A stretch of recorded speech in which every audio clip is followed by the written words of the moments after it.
사순절 25일째 말씀 묵상 마태복음 11장 28절로 30절 인생의 짐이 무거울 때 세 번째 시간입니다.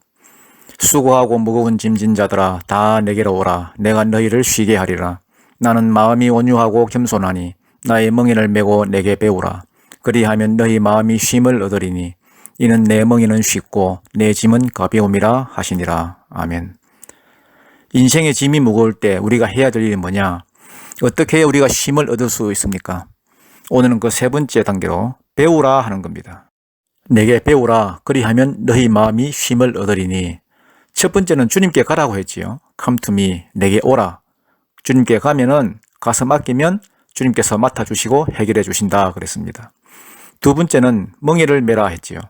쉼이란 건 모든 짐을 없애주는 게 아니라 했지요. 짐이 있음에도 불구하고 일어서게 만든다. 이게 쉼이라 그랬습니다.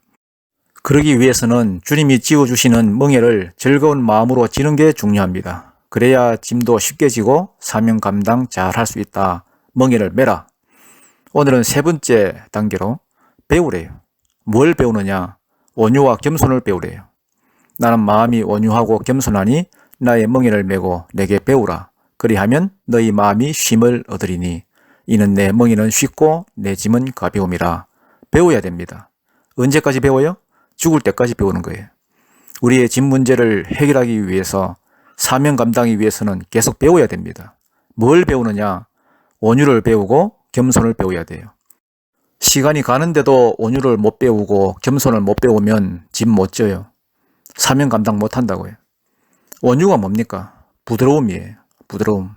상태가 좋으면 사람이 부드러워져요. 얼굴 표정도 부드러워지고 태도도 부드러워지고. 그런데 상태가 안 좋으면 딱딱해져요. 딱딱해져서 기도도 안 나와요.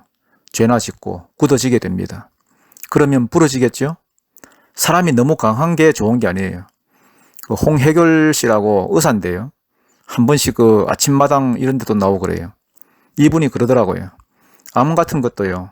나이 많거나 허약 체질보다는 젊고 건강한 사람이 더 빨리 악화가 된대요. 그래서 젊은 사람들이 걸리면 오히려 위험하다는 거예요. 요즘 바이러스 때문에 힘들어하고 있는데 독감이나 바이러스 이런 것도 마찬가지라는 거예요. 조심해야 될 사람이 두 종류래요. 너무 허약하거나 혹은 너무 강하거나. 너무 약한 사람, 기저질환이 있는 사람도 위험하고. 왜냐하면 너무 면역력이 떨어지니까. 그런데 너무 강한 사람도 위험하다는 거예요. 면역력이 필요 이상으로 강해가지고 자기 편을 막 공격한대요. 한꺼번에 과잉 반응을 일으킨다는 거예요. 그러면 누가 유리하냐? 적당히 타협하고 사는 사람. 중간점이 제일 좋다는 거예요. 생각해보니까 의미가 있더라고요. 온유가 뭔지 알아요? 너무 강하지도 않고 또 그렇다고 생명력이 전혀 없는 것도 아니고 부드러운 것. 최상의 상태는 부드러움이에요. 이는 썩지만 혀는 안 썩는다 이런 말이 있잖아요. 일반적으로 볼 때 이가 썩는 거지 혀는 잘 안 썩잖아요. 그래서 마음이 온유한 사람, 즉 부드러운 사람은 상처를 잘 안 받아요. 누가 상처를 받느냐 하면 딱딱한 사람이 상처를 받아요. 강해 보이는 사람. 딱딱하니까 상처도 많이 받고 말 한마디 하면 흥분하고. 반면에 마음이 부드러우면 웬만큼 공격해도 상처 안 받아요. 스폰지처럼 흡수해버리고 상처가 없어요. 쿠션이 있기 때문에. 여러분 인생에도 쿠션이 있어야 돼요. 마음이 부드러운 남편은요. 아내가 아무리 잔소리를 해도 상처 안 입어요. 그런데 마음이 딱딱한 사람은요. 맨날 하는 말이 내가 우스워 그래요. 내가 우스워? 내가 개그맨이야? 맨날 자기를 우습게 본대. 내가 우스워? 아니 무서워. 우습지가 않고. 마음이 딱딱해서 그래요. 딱딱해서. 인생이 짐이 없는 사람이 어디 있어요. 그렇지만 교회에서 일꾼이 되려고 하면은 온유한 사람이 돼야 돼요. 온유한 사람이. 자꾸 흥분하고 이러면 아직 덜 된 거예요. 30살 때 펄펄 뛰고 40살 때 펄펄 뛰고 하면은 이해가 돼요. 근데 60이 넘어서도 흥분하고 그러면 한심해 보여요. 예수를 도대체 뭘로 믿은 거지 이런 생각이 들어요. 예수님의 온유를 배워야 됩니다. 부드러워져야 됩니다. 예수님이 제자들 3명 데리고 겟세마네에 가서 기도하니까 다들 자잖아요. 근데 예수님이 뭐라고 하셔요? 마음에는 원이로되 육신이 약하도다. 이걸 안희숙 여사가 멋지게 번역을 했어요. 그럴 수도 있지로 번역했어요. 그럴 수도 있지. 그럴 수도 있지. 저는 이게 너무 좋아요. 그럴 수가 있냐 이런 사람들. 교회가 그럴 수가 있어? 목사가 그럴 수가 있어? 이러면 문제가 생기는데 예수님은 그렇게 말씀 안 해요. 그럴 수도 있지. 그럴 수도 있지. 어떤 사람의 행동에 대해서 그럴 수도 있지 그러는데 용서가 안 되는 게 뭐가 있겠어요. 그럴 수도 있지. 이런 단어는 배워야 돼요. 그럴 수도 있지. 이게 부드러운 마음이에요. 그럴 수가 없다 하니까 문제가 되는 거지. 그럴 수가 있다고 생각하면 무슨 문제가 있겠어요. 그래서 우리가 온유를 배워야 돼요. 그러면 짐이 가벼워져요. 그 다음은 겸손함이죠. 겸손은 자기를 낮추는 거잖아요. 자기를 높이는 대표적인 게 갑질이잖아요. 갑질. 갑질은 뭐예요? 높은 마음이에요. 높은 마음. 높은 마음이 있기 때문에 나를 함부로 하는 걸 못 견뎌요. 억울하다 그러고 몰라준다 그러고. 아니 우리는 좀 억울하면 안 됩니까? 우리가 뭐 대단한 존재라고. 예수님도 억울함을 당하셨는데 우리는 왜 안 돼요? 그리고 오해 당하면 왜 안 돼요? 이 땅을 살아가면서 다 이해만 합니까? 오해가 얼마나 많은데. 우리도 오해 많이 하잖아요. 다른 사람들을. 사는 게 다 그런 거예요. 사는 게. 잔챙이들이 모여 살아가는데 어떻게 오해가 없겠어요? 이해 잘하면 그렇게 살겠습니까?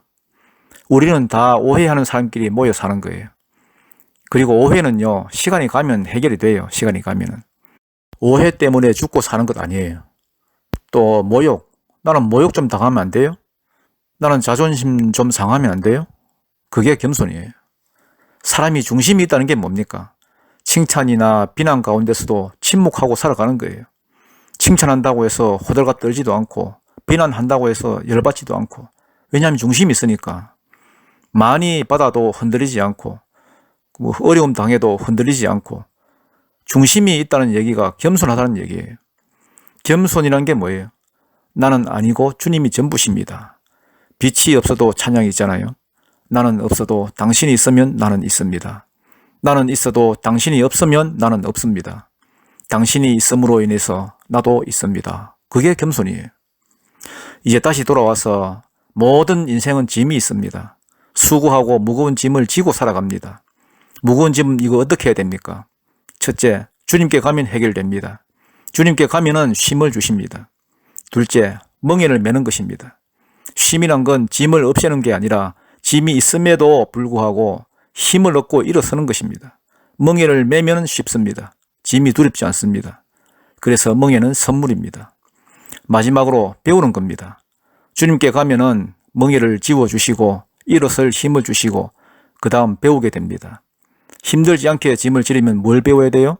온유와 겸손을 배워야 돼요. 그래서 여러분 인생의 무거운 짐들 다 해결 안 받고 힘을 얻고 사명 감당하는 자리까지 나아가는 은혜가 있기를 축복합니다. 기도하겠습니다. 주님은 우리에게 수고하고 무거운 짐진 자라고 하십니다. 수고하고 무거운 짐진 자들아 다 내게로 오라고 하십니다. 내 멍에를 지고 내게 배우라고 하십니다. 그러면 쉼을 얻을 것이라 하십니다. 이 말씀을 우리가 기억하고 인생에 많은 짐이 있음에도 불구하고 능력 있게 사명 감당하는 일꾼들 삼아 주옵소서. 예수님 이름으로 기도드립니다. 아멘. 복음송 나의 등 뒤에서 나를 도우시는 주 찬양하겠습니다.